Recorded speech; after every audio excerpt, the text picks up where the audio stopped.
Timnas Malaysia menahan imbang Cape Verde. Dalam pertandingan uji coba, keberhasilan tersebut dinilai jika Malaysia mulai ada peningkatan, apalagi pada bulan Juni ini, mereka akan melawan Vietnam di babak kualifikasi Piala Asia.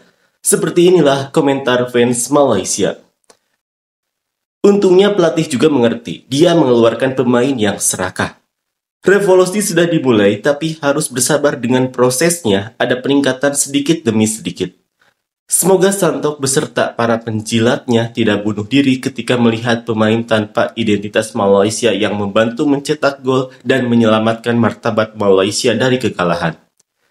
Banyak ya orang kesal dengan performa Arif Aiman dan Faisal Halim termasuk Sabawi. Anggap saja semua itu hanya taktik semata. Kalau mereka menunjukkan tajinya sekarang, Vietnam akan mudah mengunci pemain kita, nanti akan sulit di Bukit Jalil. Santai sajalah. Oke lah, seri itu pun dibantu pemain impor, bersyukur sajalah.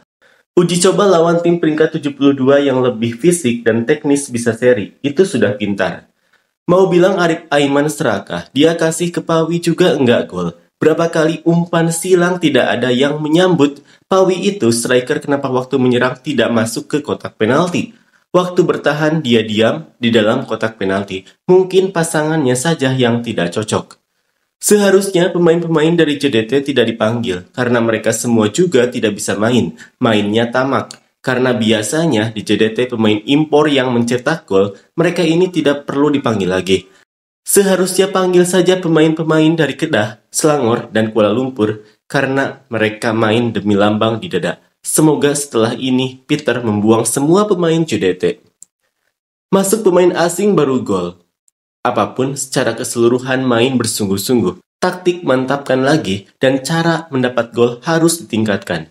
Hendrik, Wilkin, Quentin, kalau masuk memang langsung game on. Yang di depan tinggal siaga saja, tidak perlu serakah. Peluang untuk mencetak gol itu sudah ada. Jika sesuai strategi, teman sudah ada ruang untuk mengoper. Setelah ini mungkin pertandingan tertutup akan habis-habisan.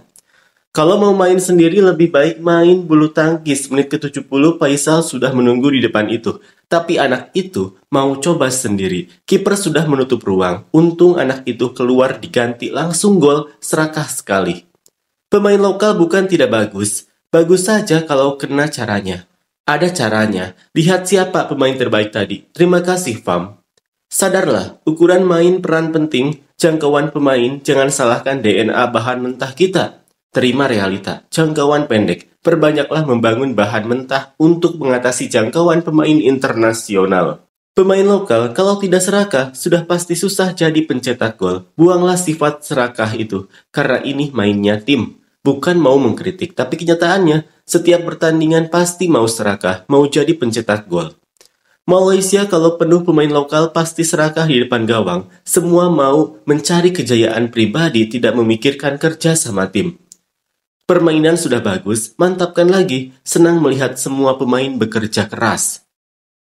Pemain lokal bisa saja bermain bagus kalau memilih pemain yang tepat dengan taktik yang tepat. Awal-awal pertandingan cuma Matt Davis dan Noah yang merupakan pemain keturunan. Kalau saja pemain-pemain yang kalah 10-0 dari Uni Emirat Arab dulu mendapat pelatih yang bagus, mungkin dengan Uni Emirat Arab pun bisa menang.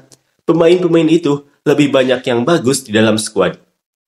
Bagi yang mencari info poin, perhitungan poin peringkat FIFA setelah pertandingan Malaysia versus Cape Verde, seri 1-1, berdasarkan peringkat resmi FIFA pada 3 April 2025, Malaysia 1123,57 poin, peringkat ke-131 dunia.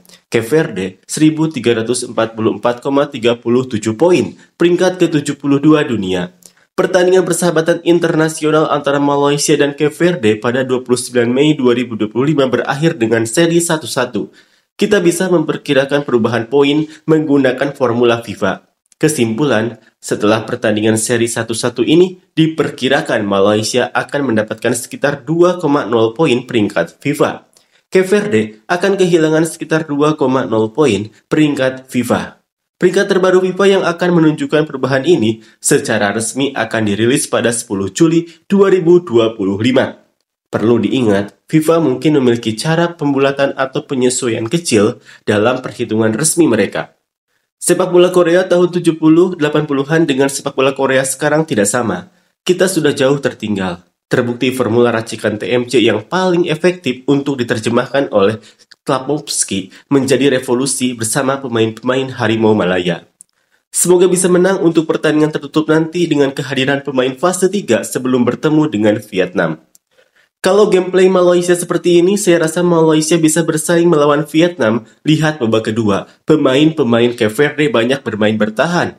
Saya sangat puas dengan pemain-pemain lokal Malaysia, terutama di bagian pertahanan, Harit dan Ubay. Gila, sampai pemain Cape Verde pun susah masuk ke dalam. Ini bukti bahwa kehadiran pelatih Peter banyak membawa perubahan pada pemain lokal Malaysia dan gameplay tim Malaysia. Di pertandingan ini, Malaysia hanya tidak memiliki striker murni saja.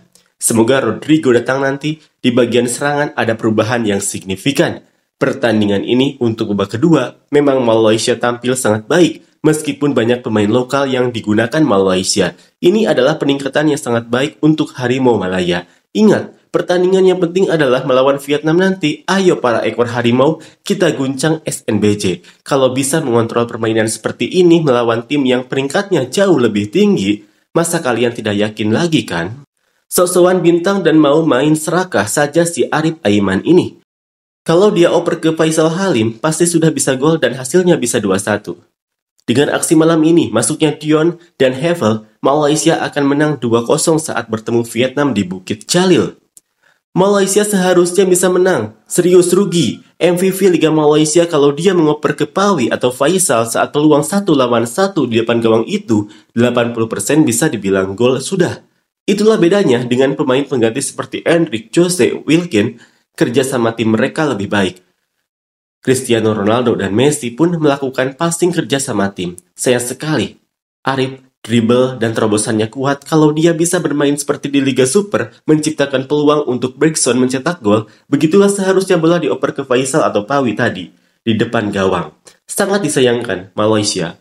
Semoga bisa meningkat saat melawan Vietnam. Alhamdulillah, gameplaynya mantap. Kita berhasil seri melawan tim peringkat 72 dunia. Pujian harus diberikan untuk tim nasional. Belum masuk pemain keturunan yang lain. Siapa yang pertama kali dipanggil lalu mencetak gol itu Hector kan? Dia pun tidak ada. Yang Gabriel itu beri waktu sedikit. Tidak mau memuji terlalu berlebihan. Nanti saat melawan Vietnam baru kita nilai. Tapi untuk saat ini, Harimau Malaya semakin baik. Arif Aiman sok-sokan jadi bintang, terus serakah, tidak mau mengoper bola. Kalau mainnya seperti Neymar, bolehlah. Alhamdulillah, seri lawan peringkat 72 dunia. Selamat Malaysia. Babak kedua tampak Malaysia lebih garang. Corak permainan pun tersusun. Serangan Malaysia lebih baik dari babak pertama. Semoga bertemu Vietnam nanti Malaysia bisa berbuat lebih baik. Kita seri lawan peringkat 72 itu sudah mantap. Kita peringkat 131. Sedangkan Cape Verde itu di atas Vietnam. Tidak bisa dimungkiri kita pernah seri lawan Korea. Malaysia ini sebenarnya memang tangguh. Babak pertama, Malaysia agak kesulitan mengimbangi pola permainan umpan pendek yang cepat dari Cape Verde, tapi Malaysia bermain tidak menyerah dengan 4-5 percobaan. Babak kedua, dengan masuknya pemain pengganti, pola permainan Malaysia lebih agresif, menyerang dan menekan pertahanan Cape Verde hingga mencetak gol penyama kedudukan. Seharusnya bisa menang. Tendangan ke arah gawang Malaysia lebih banyak. Syabas dan selamat Harimau Malaya.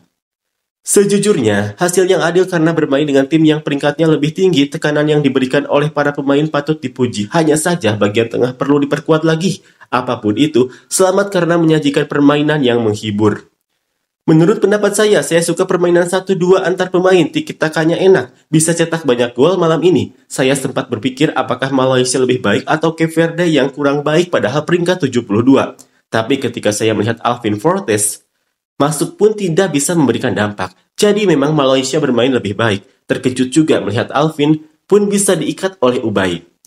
Setelah ini bisa coba lawan tim-tim yang rankingnya lebih tinggi. Biasanya coba uji tim Arab dan Afrika dulu.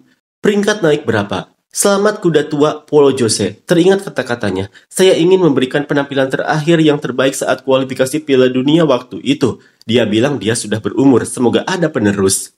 Secara keseluruhan oke, cuma Arif Aiman jangan terlalu serakah, hanya serakah bila benar-benar ada peluang saja. Skuad ini sudah mau jadi tangguh, tunggu beberapa lagi sampai kita beruji coba dengan skuad 30 juta Indonesia itu. Bisanya cuma bicara saja. Oke lah itu, jangan berharap tinggi.